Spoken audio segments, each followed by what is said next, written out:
Hi friends, welcome back to my channel Lakshmi Vijayesh blogs.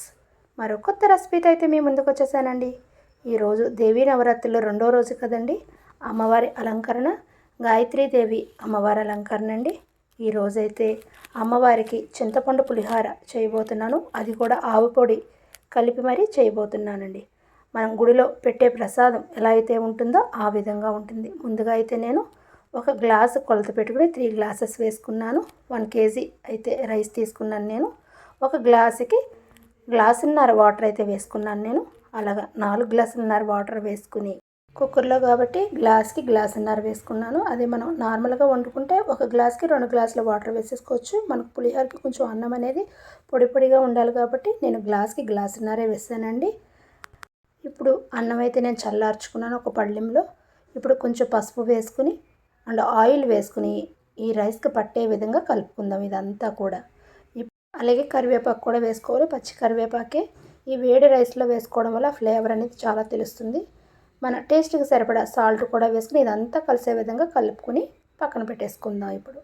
ఇప్పుడు ఒక పాత్ర తీసుకుని తగినంత ఆయిల్ వేసుకుందాం. ఇక్కడ చూపిస్తున్న ఇంగ్రీడియంట్స్ అన్నీ కూడా నేను తీసుకుని పక్కన పెట్టేసుకున్నాను. అలాగే చింతపండు ఇందాక నానబెట్టుకున్నాం కదండి, దాన్ని కూడా జ్యూస్ తీసుకుని పక్కన పెట్టుకున్నాను. ఇప్పుడు ఆయిల్ అయితే వేడైపోయింది కదా, అందులో పల్లీలు వేసేసుకుందాం. ఒక చిన్న కప్పుతో పల్లీలు వేసుకుని ఫ్రై చేసుకుని తీసేసుకుందాం. అలాగే 3 స్పూన్స్ పచ్చిశనగపప్పు, 2 స్పూన్స్ మినప్పప్పు, 1 స్పూను ఆవాలు వేసుకుని ఫ్రై చేసుకుందాం. అలాగే ఎండుమిర్చి ఒక 30 ఎండుమిర్చి వరకు ఉంటాయండి, అవి కూడా వేసుకుందాం. పచ్చిమిర్చి కూడా ఒక 20 వరకు ఉంటాయి, అవి కూడా ఫ్రై అయిన తర్వాత హాఫ్ అయితే నేను తీసేసుకుని హాఫ్ పోపు దినుసులు అయితే ఉంచేసుకున్నాను. ఎందుకంటే చింతపండు రసంలో ఉడికిన ఆ పోపు దినుసులు ఫ్లేవర్ చాలా బాగుంటుందండి, పచ్చిమిర్చి అయినా ఎండుమిర్చి అయినా. అందుకని ఉంచేసాను నేను. సిమ్లో పెట్టుకున్నాను. ఇప్పుడు మిక్సీ జార్ తీసుకుని ఒక 2 స్పూన్స్ ఆవాలు, ఒక చిన్న అల్లం ముక్క మిక్సీ పట్టుకుని పక్కన పెట్టేసుకుందాం. మనకి చింతపండు పులుసు అయితే రెడీ అయిపోతుందండి. మనం కలుపుకుంటూ ఉండాలి, లేదంటే అడుగు పట్టేస్తుంది. మనకి దగ్గర అయిపోయి చింతపండు జ్యూస్ మీద ఆయిల్ అనేది తేరుకుండేటప్పుడు మనకి జ్యూస్ తయారైపోయినట్టే. ఇప్పుడు ఆల్రెడీ మనం పోపు దినుసులు పక్కన పెట్టుకున్నాం కదా, అవి వేసుకుని కలిపేసుకుందాం. అలాగే ఈ చింతపండు జ్యూస్ కూడా వేసుకుని ఇదంతా కలిసే విధంగా కలుపుకుందాము.